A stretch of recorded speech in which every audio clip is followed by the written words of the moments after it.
Bismillah wa salatu wa salam ala Rasulillah. Assalamu alaikum wa rahmatullah. So, Dr. Omar had a video several months ago discussing the reasons why he left Islam.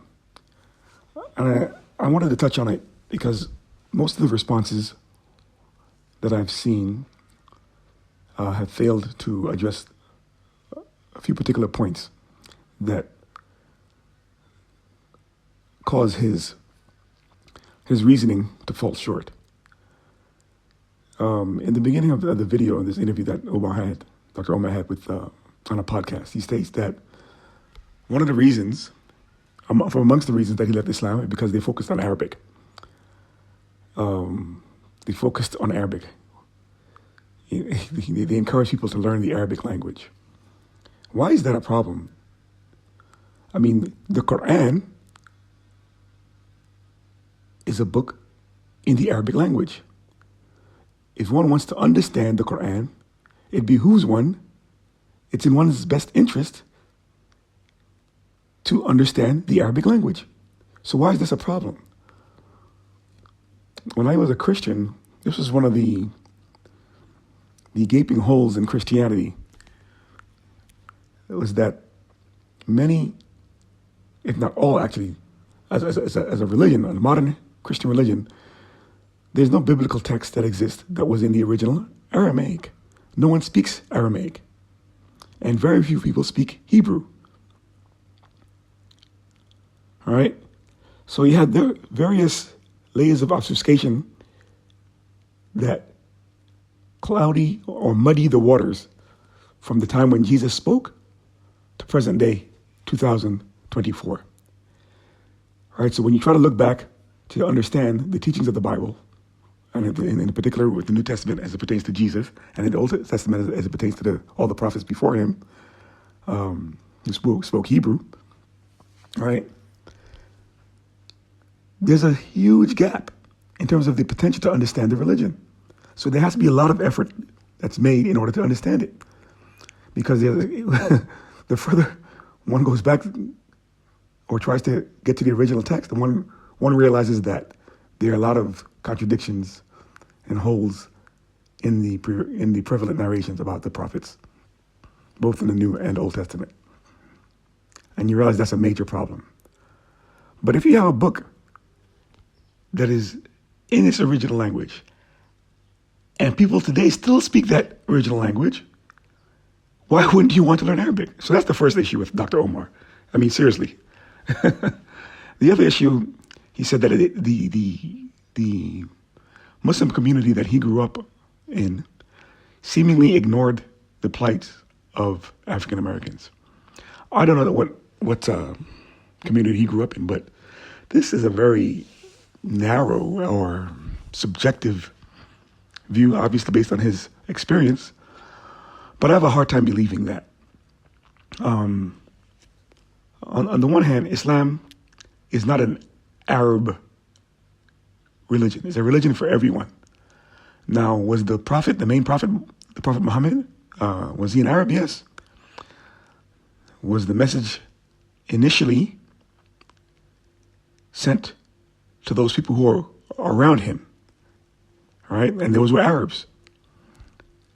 And then as Islam propagated, it spread to non-Arabs. And this was the point from the beginning, right? For Islam to spread throughout the world, as if he was the last prophet. No prophets after him. So it's in one's best interest to follow him, whether you're an Arab or not.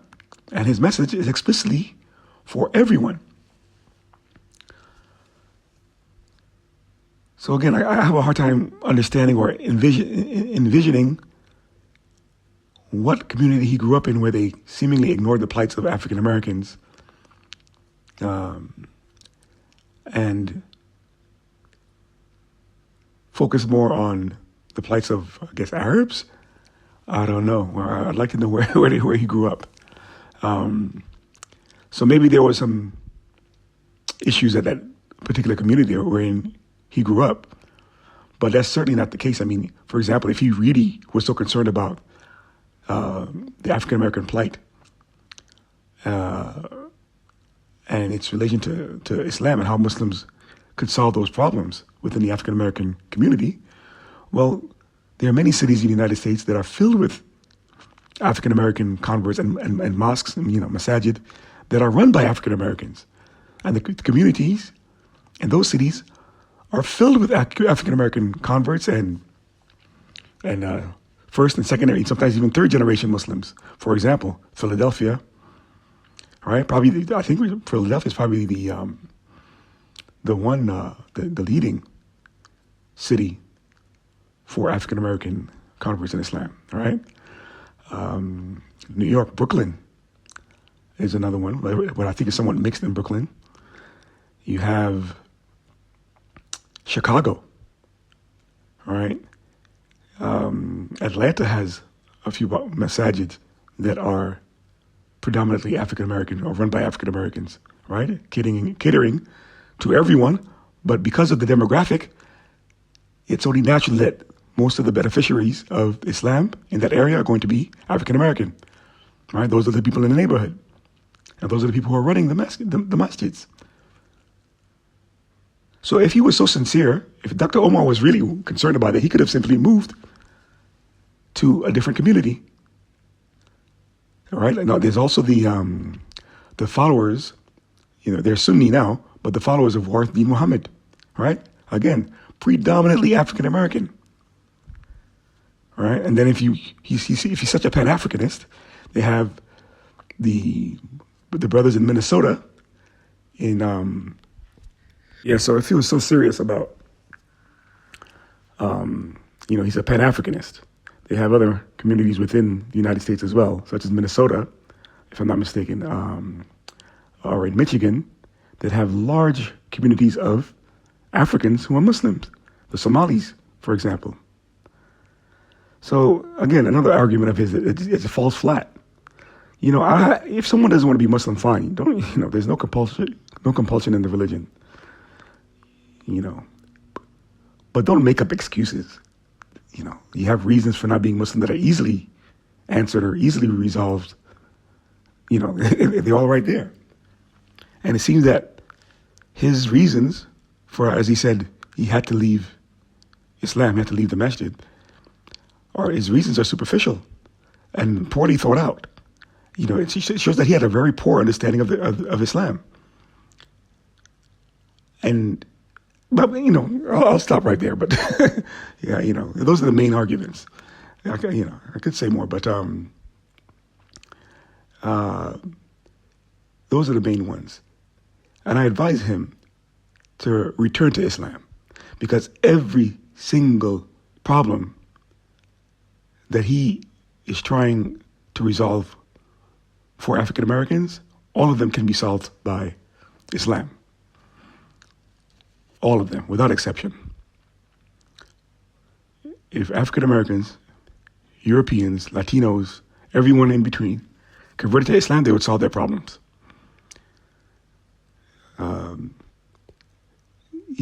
He talks about racism, all right? Islam is explicitly anti-racist. And the Prophet ﷺ encouraged people from different ethnicities to mix.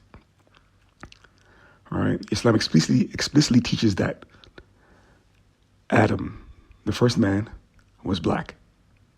All right. So his leaning or preferring Pan-Africanism is,